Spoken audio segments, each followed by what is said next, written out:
이번 주에 우리는 성장에 대해서 말씀을 들었습니다. 성장한다라는 것은 참 귀한 일이죠. 자녀가 성장해서 아장아장 걷고 손주가 성장해서 언제 걸을까 하다가 걸었을 때 참 감격이 있지 않으십니까? 그리고 이제 자녀와 손주가 이렇게 자라나서 내 키보다 더 컸을 때 그때도 참 감격이 있는 것 같아요. 성장한다는 것은 우리에게 감격을 줍니다. 그리고 식물을 키울 때도 마찬가지 아닙니까?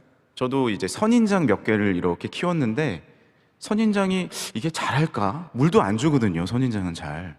물 가끔씩 주고 그러는데도 지금 제가 처음 키운 선인장이 한 6개월이 지났는데 한 5배가 큰 것 같아요. 언제 크는지도 모르게 선인장이 크는 걸 보면서 참 마음이 좋더라고요.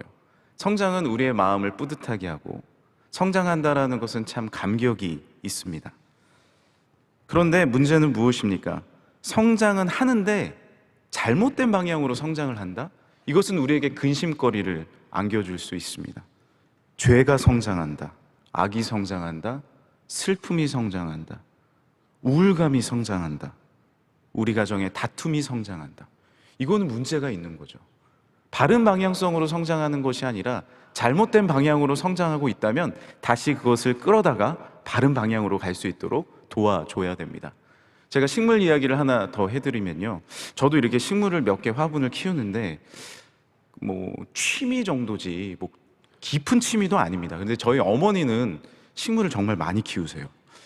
그래서 저는 이렇게 키우는 거를 가지고 어느 정도 컸다 싶으면은 어머니 댁으로 보냅니다. 제가 갖다 드려요, 그렇게. 왜냐하면 더 이상은 제가 키울 수가 없는 걸 알기 때문이죠. 왜냐하면 식물이 자라다가 뿌리를 내리지 못하면, 이번 주에 이제 담임 목사님도 나무에 대한 이야기를 저녁에 해주셨는데, 뿌리를 잘 내리지 못하면 그 식물이 썩게 됩니다. 그리고 잘 자라지를 못해요.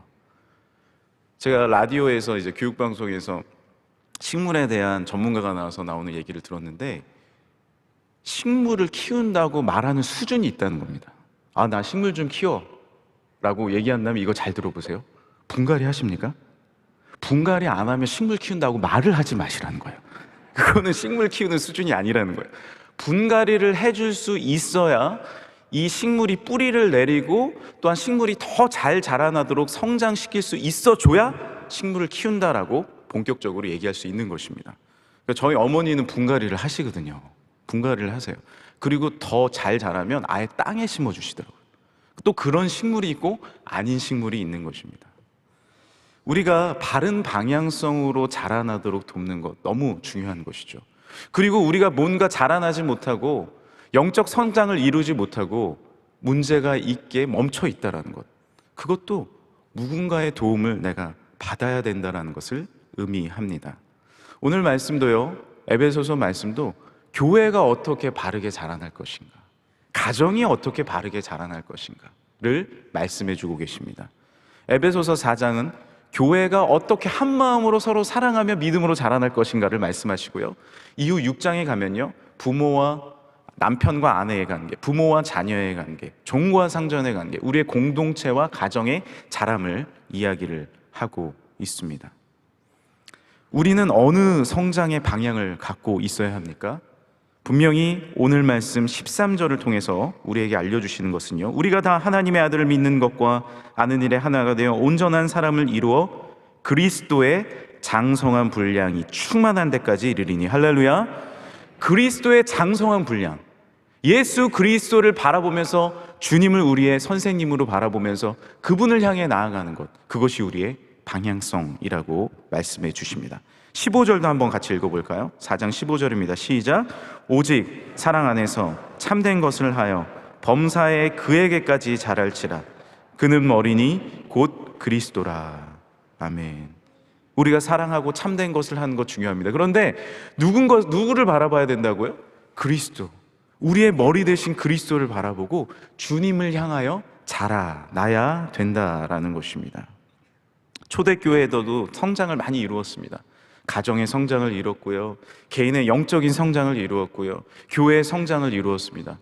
그런데 살아가다 보니까 문제가 생기는 거예요.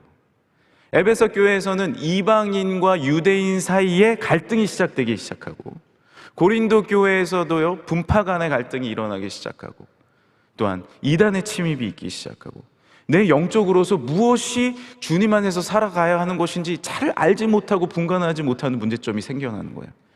그러니까 초대교회에 항상 지도자들은 말씀하는 것이죠. 주님의 말씀을 전해오는 것입니다. 그리스도를 본받아라. 할렐루야. 우리가 서신서를 읽어보면 그 말씀이 너무 많이 나옵니다. 그리스도를 본받아. 주 안에서 그리스도에게까지 자라날지라. 우리가 주님을 향하여 자라난다는 것, 그것이 참된 성장의 방향이고 우리의 기쁨인 줄 믿습니다. 그러면 그리스도에게로 자라난다는 것은 구체적으로 무엇을 의미합니까? 누가 내 선생님인 줄 아는 것입니다. 누가 내 선생님인 줄 아는 것. 오늘 우리가 읽지 않았지만 4장 1절에는 이런 말씀이 있죠. 그러므로 주 안에서 갇힌 내가 너희를 권하노니 너희가 부르심을 받은 일에 합당하게 행하라. 누가 너희를 불렀는지, 누가 너희에게 말씀하였는지, 누가 너희에게 선생되는지를 알라라는 것이죠. 누가 우리를 불러주고 계십니까? 여러분은 무슨 음성을 듣고 무엇을 교훈 삼아 살아가십니까? 우리는 알든지 알지 못하든지 선생님이 있습니다. 누가 선생님이십니까? 혹시 텔레비전이 선생님이십니까? 어떤 책을 읽고 계십니까? 어떤 사상을 영향받고 계십니까? 그러니까 함부로 어디서 성경 공부를 한다라고 가서 배우면 안 돼요. 교회가 아닌 곳에서 성경 공부를 한다. 예전에는 거의 건전한 교회였기 때문에 괜찮았습니다. 그런데 요즘에는 뭐가 있어요? 신천지. 정말 성경 공부한다고 해서 건전한 줄 알아서 보니까 나중에 뭔가 좀 이상한 거예요. 계속 무슨 비유 얘기만 하다가 그러다가 우리의 선생은 이만희 선생님입니다. 이러면 문제가 생기는 거예요. 문제가 생기는 거예요. 그런데 그때쯤 되면은 빠져나올 수가 없게 되는 거예요. 뭘 계속 믿는데 나중에 알면은 뭐 건전하게 우리에게 건전하진 않지만 근데 처음부터 도를 아십니까? 물어보면 우리가 안 한다고 하죠. 그런데 처음에는 감춥니다. 이단이라는 것은 끝단자, 끝이 다르다는 거예요. 처음에는 같이 모르지만 잘못된 것을 우리가 배우기 시작하면 문제가 일어납니다. 누가 우리의 선생인가? 여러분, 누가 선생이십니까? 누구에게 배우십니까? 혹시 세상의 도리에, 세상의 물질적인 가치관에, 세상의 명예로운 가치관에 갇혀 살고 있진 않으십니까? 다시 한번 주님의 앞에 나와서 주의 말씀을 듣고 새롭게 되길 간절히 소망합니다. 우리는 영향을 받죠. 어렸을 때는 부모님에게 영향을 받고 선생님에게 영향을 받고 친구에게 영향을 받고 어떤 책에게 영향을 받고 그렇게 계속해서 영향을 받고 살아갑니다. 그 트로이 전쟁 이야기를 보면 오디세우스가 오랜 전쟁에 나가게 됐어요. 그러니까 아들이 걱정되는 거예요. 이 아들이 잘 자라야 될 텐데 내가 오래 없으면 어떡하지? 그래서 그의 친구를 아들에게 붙여줍니다. 선생님으로 붙여주는 것입니다. 그 선생님의 이름이 우리가 잘 아는 멘토르입니다. 멘토 많이 들어보셨죠? 그래서 멘토르에게 맡겨서 내 아들을 잘 가르쳐 달라. 내 아들을 오은영 선생님처럼 잘 키워달라. 이렇게 얘기를 합니다. 이제 오은영 선생님 얘기가 나와서 말인데 말씀드리면 우리나라가 이제 아이들을 강하게 키웠잖아요. 어렸을 때부터 막 욕도 하고 그렇죠? 뭐 빌어먹을 자식아 막 이러면서 원로 목사님도 막 그런 얘기 많이 해주셨어요. 그런데 그렇게 아이가 덜 된 어른처럼 너는 늘 부족해, 너는 문제가 있어 이렇게 키우다 보니까 너무 아이들이 상처를 많이 받고 자란 거예요.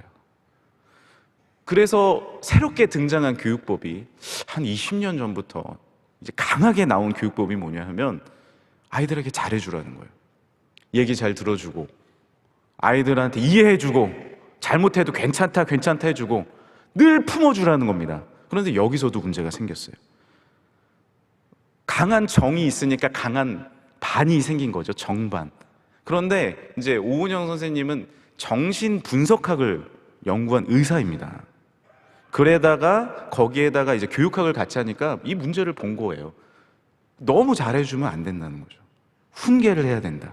제가 알기로는 기독교인으로 알고 있는데 이게 성경적인 방법이기도 합니다.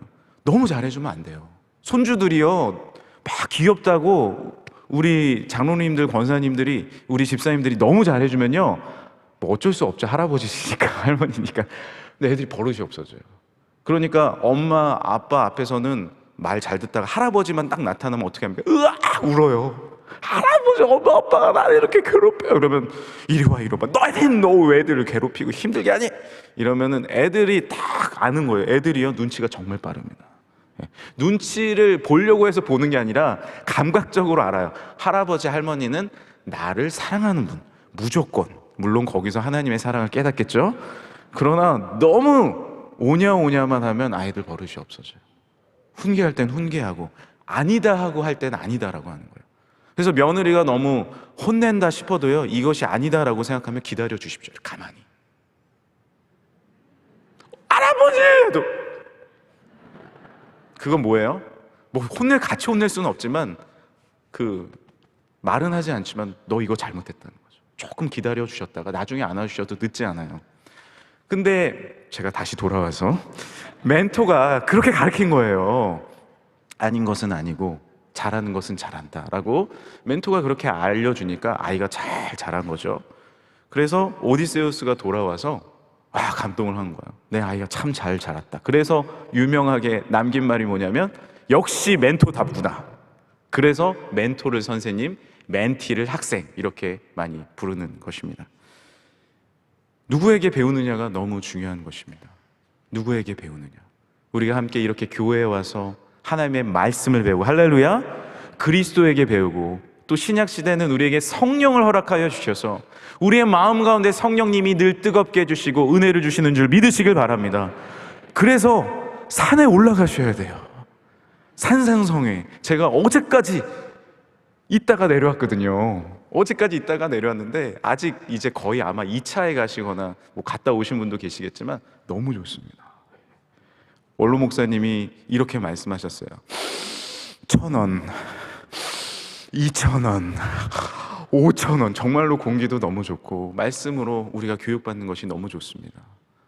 이렇게 우리가 교회에 오는 것은 세수하고 몸을 씻는 거라면, 또 기도원에 가는 것은 사우나에 가는 거라고 표현을 해주셨는데, 우리의 묵은 때를 벗어버리고 하나님의 말씀을 듣고 하나님의 말씀에 푹 잠기는 것, 그것이 우리의 삶의 은혜인 줄 믿습니다. 그렇게 믿고 나아가고 영광을 받고 은혜를 받는 것, 너무나도 감사한 일인 것이죠. 또한 오늘 말씀을 통해서 우리에게 어떻게 성장해야 될 것인가, 그리스도를 닮는 것은 무엇인가 라고 알려주시는 것은 비교하지 않고 감사해야 한다는 것입니다. 한번 죄송하지만 따라해 주시겠어요? 비교하지 않고 감사해야 한다. 우리의 삶은 늘 비교하며 살죠.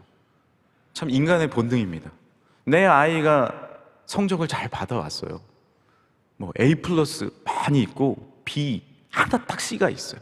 그래도 너 잘했다. 그런데 갑자기 옆집 아주머니하고 얘기를 합니다. 우리 아이는 올 A예요. 들어오면 엄마가 기분이 안 좋아요. 대학교 다니는 딸을 보면서 기분이 안 좋아요. 엄마 왜 그래? 너 C가 왜 있니? 옆집에는 다 A 플이야. 너 이래갖고 어떡하겠니? 비교하는 것이죠. 비교하는 거예요. 식물들도요, 잘 자라는 식물이 있고요, 옆으로 자라는 식물도 있어요. 선인장도 다 똑같은 것이 아닙니다. 제가 3개의 선인장이 있다고 말씀드렸는데, 위로 잘 자라는 선인장이 있으면 잘 안 자라는데 통통하게 이쁜 선인장이 있어요. 얼마나 나름대로 예쁩니까? 오늘 말씀에도요, 다 같지 않다라고 알려주십니다. 목사님이 계시고 교사가 계시고 찬양대가 있고요, 선교부에서 봉사하시는 분들이 있고요, 예배위원으로 봉사하시는 분들이 있고요, 차량부에서 봉사하시는 분들이 있고요. 이 말씀 아닙니까? 어떤 사람은 복음을 전하고 어떤 사람은 선지자가 있고 어떤 사람은 교사도 있다라는 거예요. 그 역할이 있다는 것입니다. 할렐루야. 나의 달란트가 있습니다. 우리의 자녀도 분명히 달란트가 있습니다. 장점을 살려줘야죠. 주님께서 감사하게 저에게 4명의 자식을 주셨는데, 아이가 많다 보니까 저에게 있는 그 시야를 열어주신 것이 있어요. 뭐냐면 아이들마다 장점이 다 다르다는 것이죠. 그러니까 한 명만, 물론 한 명 키우시는 분도 많이 있지만 죄송하지만 제가 한 명 키우는 분에게, 많이 키우는 사람으로서 조언을 해드린다면 그 자녀의, 그 손주의 장점이 분명히 있다는 거예요. 그런데 우리는 다 똑같이 크길 바라죠. 다 좋은 성적, 다 건강하게 운동 다 잘하고, 다 노래 잘하고. 그러니까 한 명만 있으면 그런 생각이 들 수도 있을 것 같습니다. 너는 노래도 잘하고 그림도 잘하고 공부도 잘하고 수학도 잘하고 영어도 잘하고 국어도 잘해야 된다. 그런데 그런 아이는 세상에 없습니다. 없어요.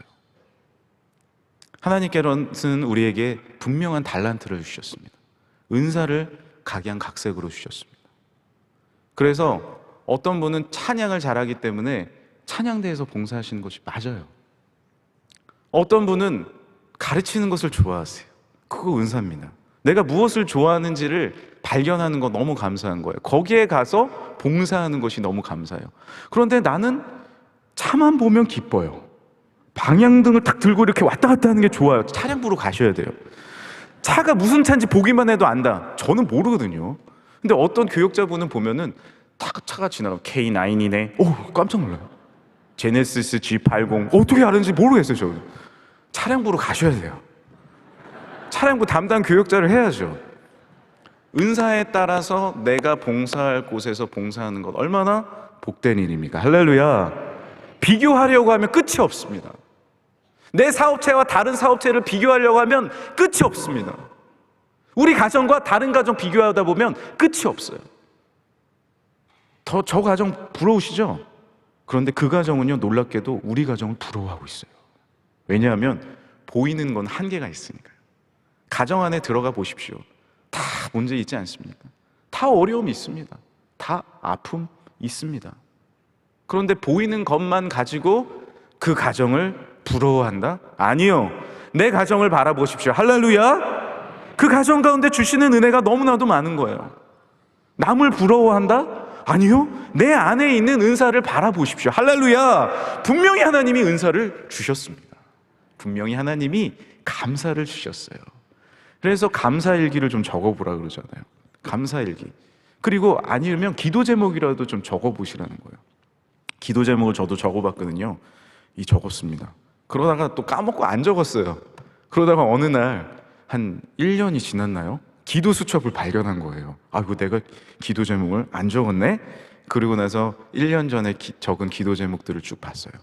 이루어졌더라고요. 하나님이 응답해 주셨습니다. 감사합니다. 하나님 감사합니다. 내가 불평거리만 바라보고 자꾸만 비교하면 불평만 쌓이거든요. 내 안에 주신 하나님이 허락해 주신 기도의 응답과 나에게 허락하신 감사와 기쁨과 은혜들을 발견하면 언제나 주님이 주신 참된 기쁨 안에서 승리하게 될 줄 믿으시길 바랍니다. 얼마나 감사한지 모릅니다. 그래서 이렇게 우리에게 말씀해 주십니다. 여러분 읽으셨던 15절인데 오직 사랑 안에서 참된 것을 하라는 거죠. 사랑 안에서 하라는 것입니다. 우리가 비교하지 않는 방법은 무엇입니까? 사랑 안에 머무는 거예요. 오늘 말씀에서 사랑 안에 머무는 것을 뭐라고 말씀하시는지 아십니까? 우리는 한 몸이라는 거예요. 할렐루야. 한 몸이라는 거예요. 우리 가정은 한 몸이고, 우리 공동체는 한 몸이고, 우리 부서는 한 몸이고, 사랑하는 우리 명성교회는 한 몸입니다. 할렐루야. 누가 아프다? 비교의식을 가지면 어떤 마음이 든지 아십니까? 아이고, 그래, 좀 그럴 수도 있지. 근데 한 몸이라는 마음을 가지면 어떻게 되죠? 누가 아프면요, 내 손가락이 아픈 거와 같은 거예요. 이게 사랑 안에 머무는 것입니다. 그러니까 나도 아픈 거예요. 목사님 말씀해 주시잖아요. 남이 아픈 것을, 남이 힘든 것을 기뻐한다, 즐거워한다? 언젠간 그것이 나에게로 돌아온다는 거죠. 왜냐하면 우리는 한 몸이기 때문에, 그리스도 안에서 한 몸이기 때문에. 그래도 가정 안에서는 그것이 가능하죠. 내 자녀가 아프다? 나도 아프지 않습니까? 그런데 사이가 소홀해지고 문제가 생기면 형님 아프세요? 그런데 내가 안 아파요. 벌써 한 몸인 것을 잊어버렸기 때문이라는 것이죠. 주님 안에서 우리는 한 몸인 줄 믿습니다. 이것이 가장 비슷한 말씀이 또 어디에 있냐면요, 고린도전서 12장에 있어요. 고린도전서 12장은 은사장이라고 하거든요. 제가 조금 읽어드릴게요. 만일 온몸이 눈이면 듣는 곳은 어디며 온몸이 듣는 곳이면 냄새 맡는 곳은 어디겠느냐. 눈이 손더러 내가 너를 쓸데없다 하거나 또한 머리가 발더러 내가 너를 쓸데없다 하지 못하리라. 그뿐 아니라 더 약하게 보이는 몸의 지체가 도리어 더 요긴하고. 할렐루야. 한 공동체로 여기고 한 몸으로, 나아가 한 몸으로, 나의 몸으로 여기라는 겁니다. 그리고 우리의 머리는 누구세요? 그리스도십니다. 할렐루야. 그리스도에게까지 성장하고 우리가 한 몸으로 함께 공동체 의식을 가질 때 우리는 바른 방향으로 아름답게 성장할 수 있게 되는 줄 믿으시길 바랍니다. 그리고 고린도전서 12장은 이렇게 맞춰져요. 너희는 더욱 큰 은사를 사모하라. 내가 또한 가장 좋은 길을 너희에게 보이리라. 가장 큰 은사가 뭐예요? 13장에 내가 사람의 방언과 천사의 말을 할지라도 사랑이 없으면 소리나는 구리와 울리는 꽹과리가 되고, 내가 내게 있는 모든 것으로 구제하고 내 몸을 불사르게 내줄지라도 사랑이 없으면 내게 아무 유익이 없는지라. 그런즉 믿음, 소망, 사랑 이 세 가지는 항상 있을 것인데 그 중에 제일은 사랑이니라. 할렐루야. 우리가 그리스도의 사랑 가운데 머물 때, 그렇습니다. 주님 믿습니다. 주님은 나를 사랑하십니다. 할렐루야. 우리 가정 사랑하십니다. 우리 교회 사랑하십니다. 그리고 나의 가족들, 나의 이웃들, 우리의 성도들, 우리의 부서 사랑하십니다. 주님을 바라보고 그 사랑을 이웃들에게 펼쳐갈 때 우리는 그리스도의 사랑 가운데서 아름답게 성장해 갈 줄 믿습니다.